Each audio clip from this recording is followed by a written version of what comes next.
Oi pessoal, boa noite. Tô de férias, graças a Deus, né? Descansar a cabeça um pouco.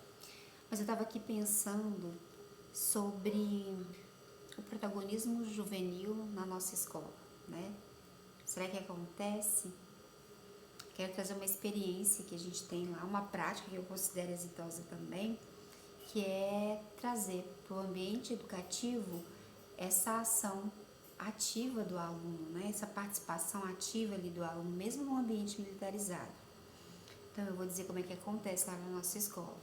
Então quando a gente fala, primeiramente boa noite, né? Meu nome é Rita, sou coordenadora pedagógica de uma escola militar, trago algumas coisinhas desse ambiente e também falo sobre educação, né?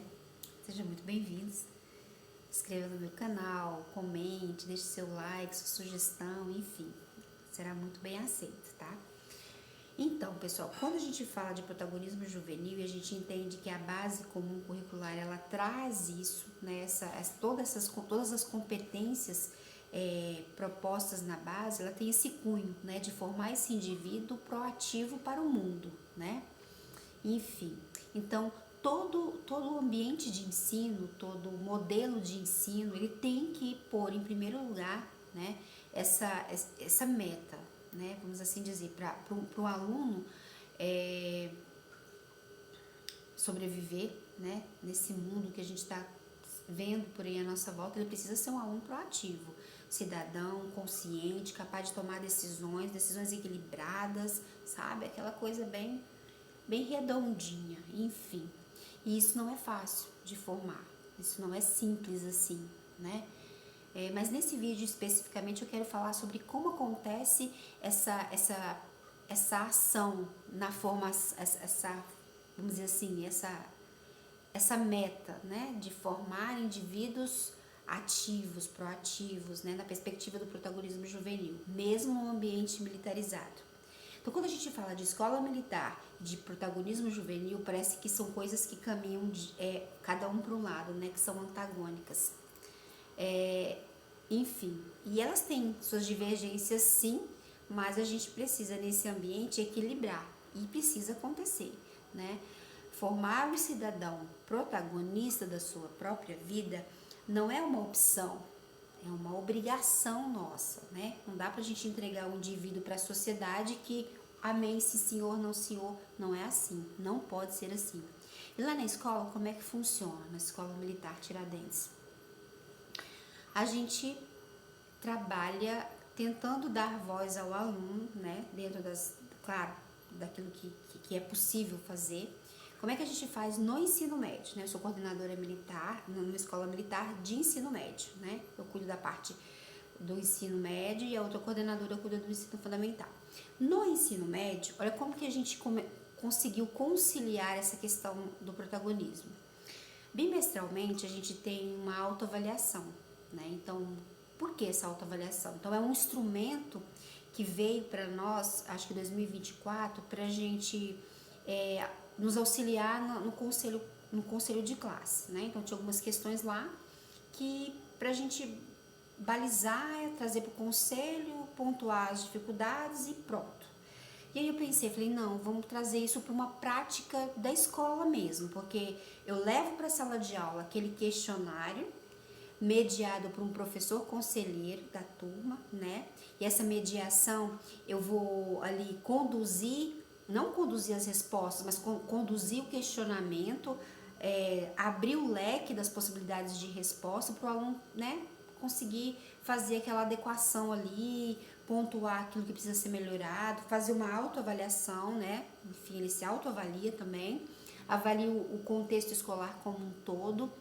E quando sai dali, pessoal, interessante que quando termina aquela aula ali de autoavaliação, que geralmente é 1 ou 2 aulas, eu tenho um mapa da sala, eu tenho ali uma radiografia da sala. Mas e se o aluno falou por falar, né, avaliou por avaliar? Não, isso não acontece. Por quê? Ali tem o papel do mediador, que faz essa condução, né, das questões, enfim. Ali a gente pontua, por exemplo, quais são os problemas, tanto em questão dos alunos entre si, vamos assim dizer, aluno com aluno, aluno com professor, com gestão escolar, com os servidores da escola.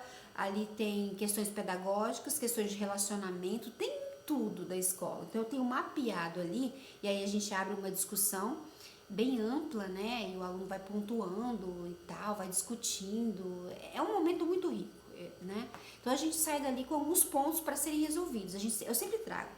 Antes dessa autoavaliação, eu sempre coloco para eles que é o momento de se falar, né? E esteja onde estiver o problema pontuado por eles, a gente vai resolver, né? Então, de repente, o problema está na coordenação pedagógica, né?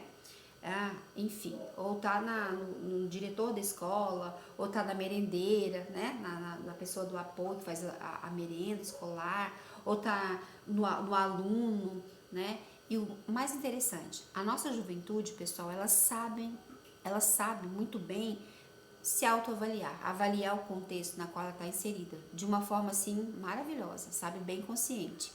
Então, por exemplo, salas que nós temos lá na escola, que os meninos estudam menos, têm menos rotinas de estudo, menos compromisso com a escola, eles não inventam, eles não mascaram, né, não sei se eu falei errado a palavra, então eles não mascaram a realidade, colocam realmente o que aconteceu. E se a gente percebe, por exemplo, que eles não estão falando a verdade, não estão sabendo se autoavaliar, a gente vai fazendo essa condução também, porque o professor, gente, antes dele chegar na sala, ele já tem ali um mapeamento completo da sala, por que a sala não progride, não vai para frente, ou por que vão, de repente, né? Enfim, essa condução todinha, ela é feita e a gente sai dali com um instrumento muito rico para tomar decisões a partir dali, né? Estabelecer estratégias de intervenção. É muito rico esse documento, a gente chama de autoavaliação, né? E ali, por exemplo, se o problema é pontuado na coordenação, eu, né, tenho para mim ali aquela crítica e eu vou me autoavaliar, eu vou ver o que realmente ali é possível de se melhorar, enfim. Quando é com o professor, eu faço o feedback para o professor, enfim, né? Se é para o aluno, a gente faz, né? A gente traz para o aluno. Esse é o ponto que eu considero muito rico, por quê? Porque ele traz o aluno para ser capaz de olhar em volta e dizer o que é possível, né, ser mudado, o que está errado na condução, né, ou dentro da escola, ou de repente até fora, né, na vida dele lá fora, que não tem uma rotina de estudo satisfatória, enfim, né, a gente consegue fazer isso.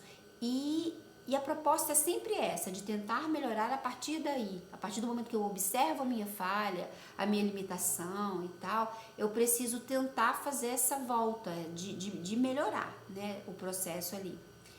E é muito rico. Então, quando a gente fala em protagonismo juvenil, isso é protagonismo juvenil. Eu dou voz ao aluno para ele olhar, avaliar, se autoavaliar e sempre num processo de melhora, né, de avanço e tal.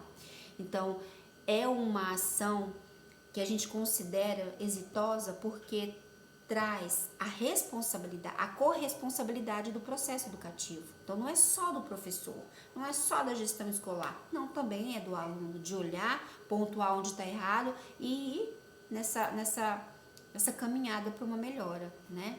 Então eu trago essa prática para vocês, espero que agregue, né, na sua rotina escolar, um instrumento de autoavaliação que dá voz ao aluno para avaliar todo o processo como um todo, mas ele não avalia sozinho, ele avalia com a mediação de um professor conselheiro, um professor que abraçou a turma, que olha para essa turma com um olhar mais cuidadoso, mais cauteloso, né? Enfim. Então, era isso que eu queria deixar para vocês, espero que tenha agregado e até o próximo vídeo.